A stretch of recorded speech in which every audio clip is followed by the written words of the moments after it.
Hello मेरे प्यारे बच्चों, स्वागत है आप सभी का एसबी स्टडी क्लासेस के एक और बेहतर वीडियो में। तो बच्चों आज हम लोग पढ़ने वाले हैं क्लास 12 केमिस्ट्री के बारे में। बच्चों किसके बारे में? क्लास 12 केमिस्ट्री के बारे में और बोर्ड एग्जाम 2024 के लिए। बच्चों आज के इस लेक्चर के अंदर, आज के इस वीडियो के अंदर हम लोग पढ़ने वाले हैं जो सबसे ज़्यादा महत्वपूर्ण हमारे क्वेश्चन होते हैं, और वो क्वेश्चन हमारे 3 नंबर में या फिर 5 नंबर में, 3 या फिर 5 नंबर में हमारे बोर्ड एग्जाम के अंदर आते हैं। वो सारे न्यूमेरिकल हम आज के इस लेक्चर के अंदर पढ़ने वाले हैं, जो वो सारे क्वेश्चंस हम लोग आज के इस वीडियो में पढ़ने वाले हैं। बच्चों ऐसे क्वेश्चंस को पढ़ेंगे जो, अगर आप बात करेंगे प्रीवियस ईयर क्वेश्चन पेपर की, अगर पिछले साल पेपर में कई बार आ चुके हैं या नहीं आ चुके हैं, तो बच्चों आप वहां पर जाके देखोगे ना, तो ये सारे क्वेश्चंस आपको वहां पर मिलने वाले हैं। किसी ना किसी पेपर में आए हुए क्वेश्चंस को आज के इस लेक्चर के अंदर हम लोग पढ़ने वाले हैं। बस आपको ध्यान से समझना, हर एक क्वेश्चन को समझना है, और ऐसे क्वेश्चन है जो हर साल आते हैं, इसीलिए आप इनको फोकस ज्यादा करिएगा।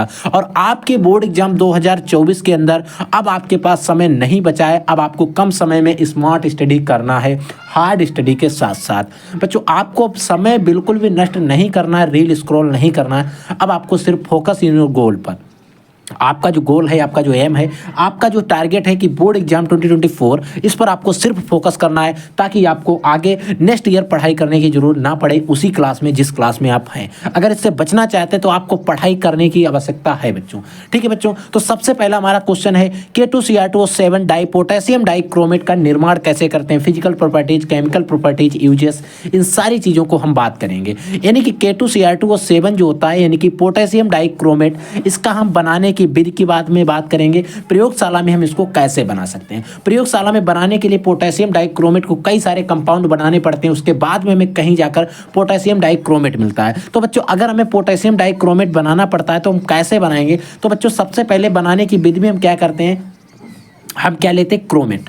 सबसे पहले हम लेते हैं क्रोमेट, और उसको देखिए क्या लिखा है, जब क्रोमाइट को NaOH तथा वायु के साथ, NaOH यानी कि वायु के साथ गर्म करते हैं। इसको NaOH और क्रोमाइट जो होता है उसको NaOH और वायु के साथ क्या करते हैं, हम गर्म करते हैं। ठीक है, तो क्या होता है, NaCr2O4 यानी कि सोडियम क्रोमेट बन जाता है। क्या बनता है बच्चों, सोडियम क्रोमेट। अब जब हम यहाँ से सोडियम क्रोमेट को बना लेते हैं, सोडियम क्रोमेट को हम आगे लेकर जाते हैं, यानी कि इसकी जब रिएक्शन होती है, आप FeCrO4 होता है, क्रोमेट का सूत्र होता है, NaOH की क्रिया कराते हैं, किसकी, वायु के साथ गर्म करते हैं। वायु का मतलब ऑक्सीजन हो गई, ऑक्सीजन के साथ क्रिया करते हैं तो हमारा जो Na2Cr2O4 बन जाता है। Na2Cr2O4 जो है, इसका नाम होता है बच्चों यहाँ पर भी आप 2 लगा दीजिए। Na2Cr2O4 होता है, ठीक है, Na2 होता है, ठीक है। Na2Cr2O4 जब बन जाता है, सोडियम क्रोमेट बन जाता है, तो आपको इसको आगे ले जाना पड़ता है। जब आप इसको आगे ले जाते हैं तो क्या होता है, जब इसके को जो सोडियम क्रोमेट होगा, इसको हम यहाँ से उठा लेंगे और नेक्स्ट रिएक्शन में इसकी हम रिएक्शन करवा देंगे। अब जो बच्चों हमने सोडियम क्रोमेट को उठाया था, उसको H2SO4 के साथ गर्म कर देंगे। जो हमने सोडियम क्रोमेट यहाँ से ये वाला उठाया है, इसको H2SO4 के साथ गर्म कर देंगे, तो हमें क्या होगा, सोडियम डाइक्रोमेट मिल जाएगा। यानी कि Na2Cr2O4 जो था, इसको H2SO4 के साथ जब हम गर्म करेंगे तो बनेगा Na2Cr2O7 बन जाएगा, यानी कि सोडियम डाइक्रोमेट बन गया। अब हमारे पास जो सोडियम डाइक्रोमेट बन जाता है, इस सोडियम डाइक्रोमेट को हम आगे और लेकर जाते हैं, तब हम बनाते हैं पोटेशियम डाइक्रोमेट। अब बच्चों जो सोडियम डाइक्रोमेट होता है, उसको साथ हम क्या कराते हैं, KCl की क्रिया कराते हैं। ठीक है, KCl पोटेशियम क्लोराइड की जब हम क्रिया करा देते हैं, KCl की जब क्रिया कराते हैं, इसका K जो होता है, इसके K के दोनों आके K2Cr2O7 मिला लेते हैं, और इसका जो Na था, Na2 इधर था, और इधर का बचा Cl, और यहाँ पर 2 Cl हैं, 2 Na, और NaCl के रूप में निकाल दिया जाता है, और K2Cr2O7 हमारा बन जाता है। ठीक है, तो इस तरीके से हमें बनाना पड़ता है। अगर हमसे पूछ ले कि Na2Cr2 जो पोटेशियम डाइक्रोमेट बनाने का लास्ट स्टेप में किसकी हम क्रिया कराते हैं, तो आपको याद रखना है, सोडियम डाइक्रोमेट की हम क्रिया कराते हैं, तब हमारा पोटेशियम डाइक्रोमेट जो है वो बनता है। ठीक है, पोटेशियम डाइक्रोमेट कैसे बनता है आपको समझ में आ गया। तीनों रिएक्शन है आपको याद रखनी है। ठीक है बच्चों, अब बात आती है इसकी फिजिकल प्रॉपर्टीज, यानी कि भौतिक गुण क्या है। बच्चों जो पोटेशियम डाइक्रोमेट, इसके भौतिक गुण होते हैं, एक ऐसा होता है रंगहीन क्रिस्टली या ठोस पदार्थ है। कैसा, इसका कोई रंग नहीं होता, रंगहीन होता है, और ये जल में घुलनशील होता है। जल में कैसा होता है, सोल्यूबल होता है, यानी कि जल में घुलनशील होता है, यानी कि जल में घुल जाता है। फिर बात आती है सर इसके केमिकल प्रॉपर्टीज क्या हैं, यानी कि रासायनिक गुण क्या हैं। तो बच्चों इसकी अगर केमिकल प्रॉपर्टी प्रॉपर्टीज यानी कि रासायनिक गुण की बात करें, जब पोटेशियम डाइक्रोमेट जो होता है NaCl के साथ क्रिया करता है, तो आपने जो लास्ट में पढ़ा था NaCl के यहाँ से निकलता है पोटेशियम डाइक्रोमेट के साथ जब क्रिया करता है, पोटेशियम जब हम सोडियम डाइक्रोमेट के साथ क्रिया करते हैं पोटेशियम डाइक्रोमेट और NaCl निकलता है। तो अगर हमसे यहाँ पर ये पूछ रहा है कि इसका ये भी गुण है कि जो NaCl से क्रिया जब हम कराएंगे किसकी पोटेशियम डाइक्रोमेट से, तो क्या बनेगा, ये वाला कंपाउंड पूरा बनेगा Na2Cr2O7 यानी कि सोडियम डाइक्रोमेट प्लस KCl निकल जाएगा। ठीक है, फिर आता है अम्लीय माध्यम में H2O2 यानी कि हाइड्रोजन पेरोक्साइड के साथ जब हम इसकी H2O2 की अम्लीय माध्यम में जब क्रिया कराते हैं तो H2SO4 बनता है, Cr2SO4 का होल त्रिज्य H2O5 जल बनते हैं। ये रिएक्शन आपको याद रखनी है। ठीक है, अगर बच्चों अम्लीय माध्यम में ओजोन से क्रिया कराते हैं, O3 का मतलब होता है बच्चों ओजोन, ओजोन का जो सूत्र होता है वो O3 होता है, चीज़ आपको पता है। ठीक है, जब इसके साथ जब क्रिया कराए तो हमारे एक कुछ कंपाउंड बनते हैं, इनका आपको नाम की कोई ज़रूरत नहीं, सिर्फ आपको याद रखना है ताकि आपको बोर्ड एग्जाम में इसकी ज़रूरत जब पड़े तब आपको इसके जो भी इससे रिलेटेड क्वेश्चन आए वो आप बना सको। ठीक है बच्चों, तो ये थे हमारे कुछ 2 से 3 केमिकल प्रॉपर्टीज़ के बारे में। अब बात आती है इसके यूजेस क्या होते हैं, इसका उपयोग क्या होता है। तो बच्चों अगर हम बात करें K2Cr2O7 यानी कि पोटेशियम डाइक्रोमेट जो है, इसका उपयोग क्या होता है, इसका उपयोग चर्म उद्योग में हो गया, रंगाई तथा पुताई में हो गया, और क्रोमिल क्लोराइड जो परीक्षण होता है, क्रोमिल क्लोराइड की आपने बहुत सारा सुना होगा, कई बार बोर्ड एग्जाम में आया हुआ है क्रोमिल क्लोराइड, मैंने आपको पढ़ाया भी पिछले लेक्चर्स में। तो क्रोमिल क्लोराइड परीक्षण जो होता है इसमें आपको इसका उपयोग बहुत ज़्यादा किया जाता है, तो इसीलिए आपको ये सारी चीज़ें याद रखना है। ठीक है बच्चों, तो अब हम बात करते हैं नेक्स्ट क्वेश्चन क्या है।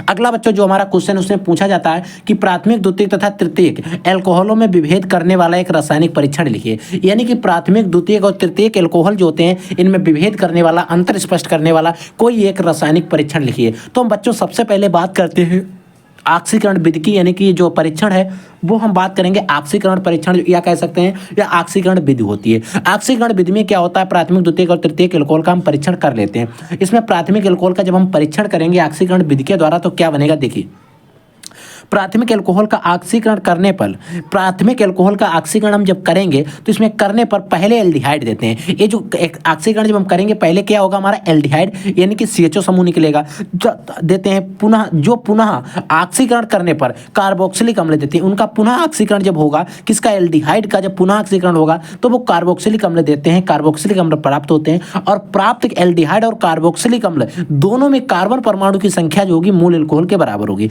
यानी कि जो एल्डिहाइड और कार्बोक्सिलिक अम्ल हमें प्राप्त हुआ है ना, इसमें जो कार्बन परमाणु की जो संख्या होगी जो हमारा प्राथमिक एल्कोहल हमने लिया होगा उसी के बराबर होगी। ये चीज आपको याद रखना है। ठीक है, ठीक है। अब देखिए अगर हम बात करें इसकी रिएक्शन की, हमने क्या किया, एक प्राथमिक एल्कोहल यानी कि एथिल एल्कोहल लिया, इसका ऑक्सीकरण किया, हमारा जल निकल के एसिटाल्डिहाइड बन गया। जब हमने इसका ऑक्सीकरण किया बच्चों, इधर देखिए ये रिएक्शन गलत है, यहाँ पर बनेगा आपका CH3COOH, क्या बनेगा, CH3COOH, यानी कि एसिटिक अम्ल हमारा बन जाएगा। ठीक है, तो हमारा मतलब यहाँ पर देखिए अगर हम ये वाली रिएक्शन की बात करें तो 1, 2 और 3, यहाँ पर कार्बन परमाणु की संख्या 3 है, लेकिन यहाँ पर भी कार्बन परमाणु 2 हैं, यहाँ पर भी कार्बन परमाणु 2 हैं, और हमसे कह रहा है कि परमाणुओं की संख्या मूल एल्कोहल के बराबर होती है। यानी कि दोनों परमाणु जो होंगे इनमें मूल एल्कोहल की कार्बन परमाणु की जो संख्या होगी वो कार्बोक्सिलिक अम्ल में भी उतना होगी और एल्डिहाइड में भी उतनी होगी। अगर ऐसा है यानी कि वो प्राथमिक एल्कोहल है। ठीक है, अब बात करते हैं द्वितीयक एल्कोहल का परीक्षण हम कैसे करेंगे।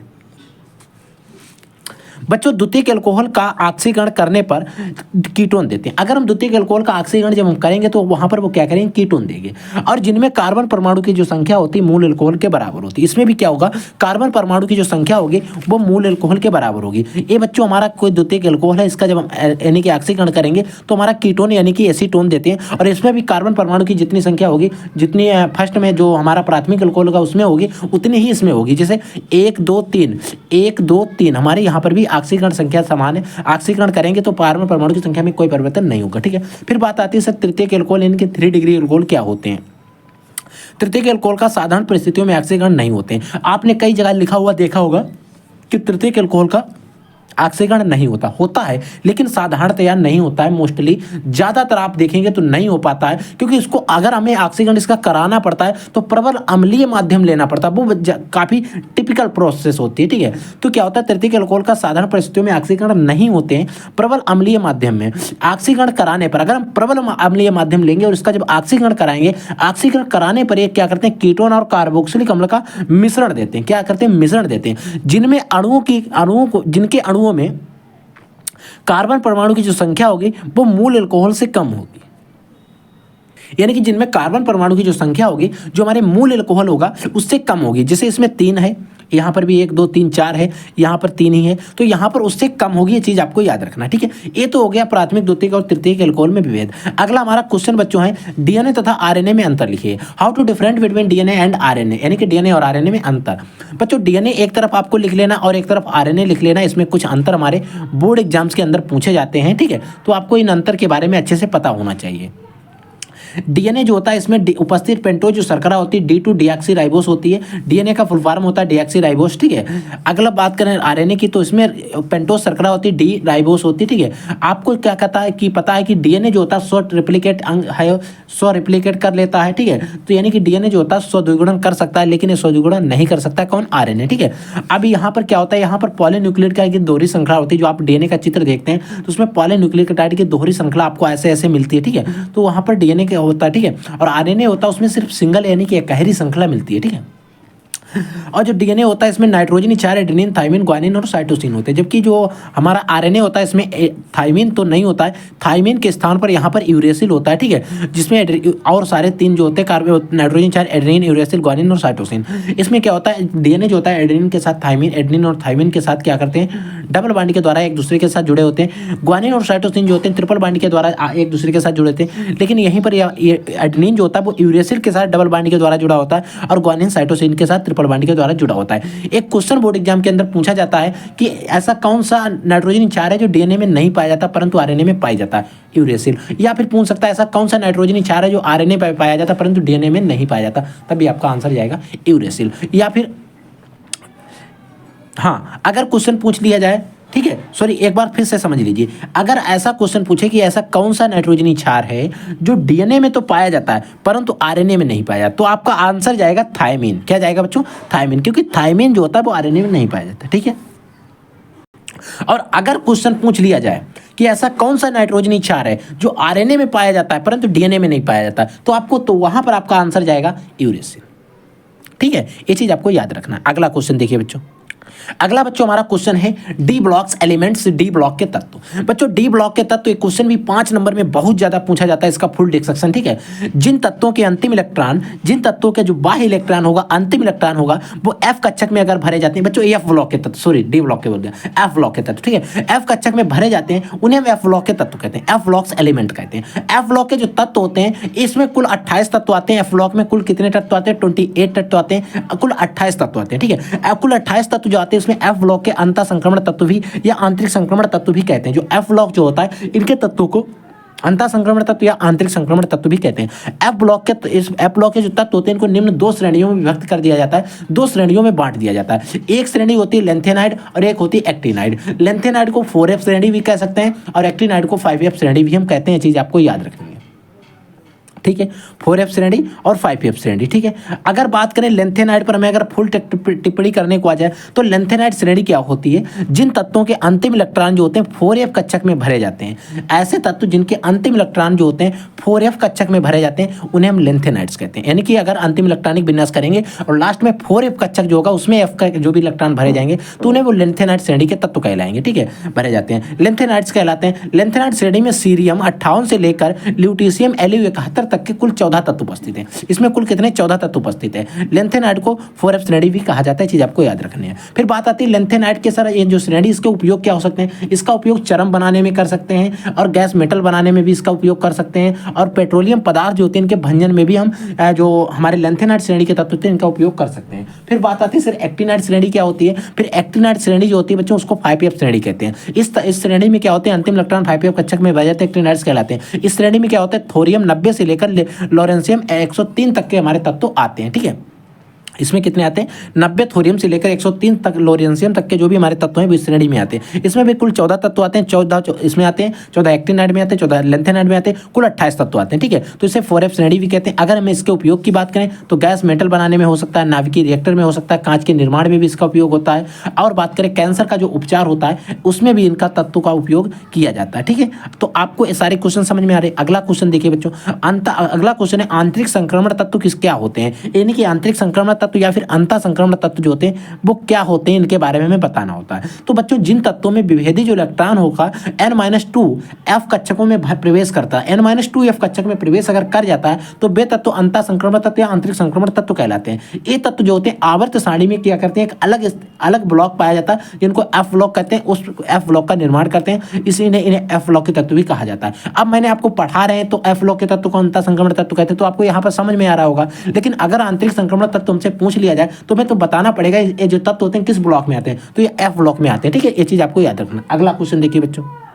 देखिए बच्चों जो अगला हमारा क्वेश्चन है वो राउल्ट का वाष्प दाब अवनमन नियम लिखिए, यानी कि जो राउल्ट का नियम है इसके बारे में आपको बताना है, उसकी सीमाएं भी आपको बताना है। तो बच्चों राउल्ट ने एक नियम दिया था जिसे राउल्ट का नियम कहते हैं। इस नियम के अनुसार होता क्या है कि अगर कोई भी विलयन, किसी भी विलयन का वाष्प दाब जो होगा अपेक्षित अवनमन, जो वाष्प दाब का अपेक्षित अवनमन जो होगा वो जो विलेय पदार्थ होगा उसके मोल प्रभाज के बराबर होता है, यानी कि जो भी विलेय पदार्थ होगा उसका जो मोल प्रभाज होगा उसके बराबर होगा, यानी कि उसके इक्वल होता है। ठीक है, ये सूत्र होता है P - PS upon P N1 upon N1 plus N2 होता है। ठीक है, तो अगर हम बात करें यहाँ पर क्या क्या दिया गया है, P क्या है बच्चों, P जो है वो विलायक का वाष्प दाब होता है, P जो होता है PS होता है जो वो विलयन का वाष्प दाब होता है, और N1 जो है विलेय के ग्राम अणुओं की संख्या है, और N2 जो है विलायक के ग्राम अणुओं की संख्या है, और N1 और N2 जब मिलते हैं तो बनता है विलयन। तो हमारे नीचे विलयन के ग्राम अणुओं की संख्या, ऊपर विलेय के ग्राम अणुओं की संख्या, ये चीज आपको याद रखनी है।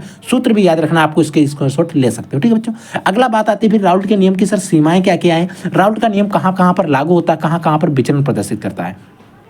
तो बच्चों आपको याद रखना है राउल्ट का जो नियम होता है वो तन विलयनों पर लागू होता है। सांद्र विलयन जो होते हैं राउल्ट के नियम का विचलन प्रदर्शित करते हैं, या हम कह सकते हैं सांद्र विलयन पर राउल्ट का नियम जो है वो लागू नहीं होता। ठीक है, तो अगर बात करें ये चीज आपको राउल्ट के नियम के बारे में हो गई, यह नियम केवल अवाष्पशील पदार्थों के विलयनों पर ही लागू होता है। अगर कोई भी विलयन है अवाष्पशील विलयन है तो उस पर राउल्ट का नियम लागू होगा। लेकिन फिर बात आती है वैद्युत अपघट्ट जो होते हैं, अपघट्ट के विलयनों पर राउल्ट का नियम लागू नहीं होता है, ये चीज भी आपको याद रखनी है। वैद्युत अपघट्ट जो विलयन होंगे इन पर राउल्ट का जो नियम है वो लागू नहीं होता है। राउल्ट का नियम जो होता है वैद्युत अपघट्ट जो विलयन होते हैं उनमें विचलन प्रदर्शित करता है। तो बच्चे ये थे हमारे कुछ very very most important top कुछ इंपोर्टेंट क्वेश्चंस जो मैंने आपको बता दी। इन क्वेश्चंस को आपको तैयार कर लीजिए, और भी आपके लिए मैं धमाकेदार क्वेश्चंस, धमाकेदार टॉपिक्स आपके लिए लाता रहता हूँ। आपको हमारे इसी official YouTube channel SP study classes पर मिलते रहेंगे। तो आप लोग पढ़ते रहिए, आगे बढ़ते रहिए। कोई क्वेश्चन कोई डाउट होता तो आप पूछ लीजिए विदाउट झिझक के। ठीक है बच्चों, तो I will take in next class. तब तक के लिए जय हिंद, वंदे मातरम।